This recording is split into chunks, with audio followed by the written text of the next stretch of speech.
Dyne ఇన్ బార్ pitch పై టాస్ గెలిచిన క్రికెటర్. పూర్తి వివరాలకు చదవండి రేపటి సాక్షి దినపత్రిక. ఫుడ్ పాయిజనింగ్ కారణంగా ఏలేశ్వరం గురుకుల పాఠశాల వసతి గృహం ఖాళీ అవుతోంది. అపరిశుభ్ర వాతావరణం కారణంగా పిల్లల ప్రాణాల మీదకు రావడంతో తల్లిదండ్రులు తీవ్ర ఆందోళన చెందుతున్నారు.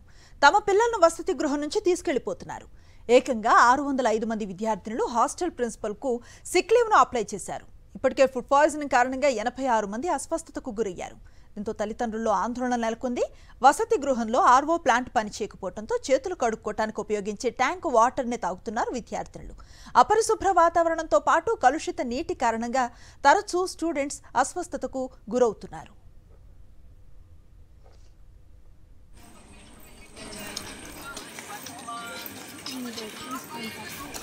దీనిపై మరింత సమాచారం మా ప్రతినిధి రాజు అందిస్తారు.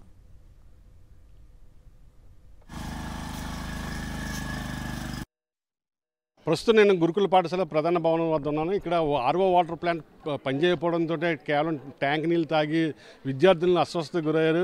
దీంతో దాదాపు 86 మంది అస్వస్థతకు గురి కావడంతో మిగిలిన విద్యార్థులందరూ కూడా పేరెంట్స్ వచ్చి తీసుకెళ్ళిపోతున్నారు ఇంటికి. లీవ్ లెటర్లు కూడా ఇక్కడ ఇచ్చారు. అయితే చాలాసేపటి వరకు నిరీక్షించిన పరిస్థితి ఇక్కడ ఉండడంతో వీరంతా కూడా ఆగ్రహం వ్యక్తం చేస్తున్నారు. చెప్పండి, మీరు ఉదయం ఎన్ని గంటలకు వచ్చారు? ఎందుకు పిల్లల్ని తీసుకెళ్ళిపోతున్నారు మీరు? ఇందాక ఏం చెప్పారంటే అండి, మేడం వాళ్ళందరూ కలిపి, నా పేరు రాజు, నాది కట్టమూరు, మా అమ్మ ఇందులోనే చదువుతుంది, 6th క్లాస్ చదువుతుంది. అక్కడ నైట్ అంతా ఉన్నాం మేము. నైట్ అంతా నిద్ర లేదు మా ఆవిడకి నాకు కూడా. మా పిల్లల్ని అలా పెట్టుకుని ఉన్నాం.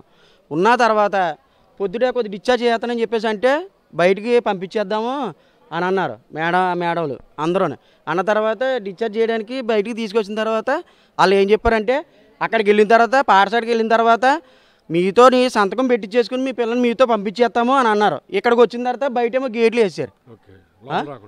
లోపలికి బయటికి వెళ్ళనీకున్నానండి. అక్కడ ఒకలా మాట్లాడారండి. ఇక్కడికి వచ్చిన తర్వాత కాలు మాకు పీకి ఏదో ఊరేసినట్టు వేరారు. మీ పిల్లల పరిస్థితి ఎట్లా ఉంది? అసలు ఏమన్నారు? ఫుడ్ ఎలా ఉందన్నారు? ఫుడ్ అసలు బాగాలేదు అన్నారండి. వాళ్ళు చెప్పడం అయితే భయపడుతున్నారు. ప్రతి ఒక్కరు పిల్లలందరూ భయపడి వాళ్ళే. వాళ్ళు భయపడక చెప్తలేదు ఏమి నాలో. అది పరిస్థితి ఇక్కడ.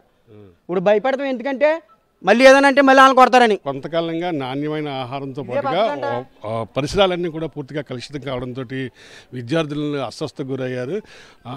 కేవలం హాస్టల్ సిబ్బందికి భయపడి వీరంతా కూడా విద్యార్థులు నోరు విప్పటిన పరిస్థితి అయితే కనిపిస్తుంది. ముఖ్యంగా మరొకసారి అతిసారకు సంబంధించి లక్షణాలు బయటపడే అవకాశం ఉన్న నేపథ్యంలో భయపడి విద్యార్థుల తల్లిదండ్రులందరూ కూడా తమ పిల్లల్ని హాస్టల్ నుంచి ఇంటికి తీసుకెళ్ళిపోతున్న పరిస్థితి ఏలేశ్వరం గురుకుల హాస్టల్లో కనిపిస్తుంది. జర్నలిస్ట్ వెంకటరామతో కలిసి కరస్పాండెంట్ రాజు, సాక్షి టీవీ, ఏలేశ్వరం నుండి.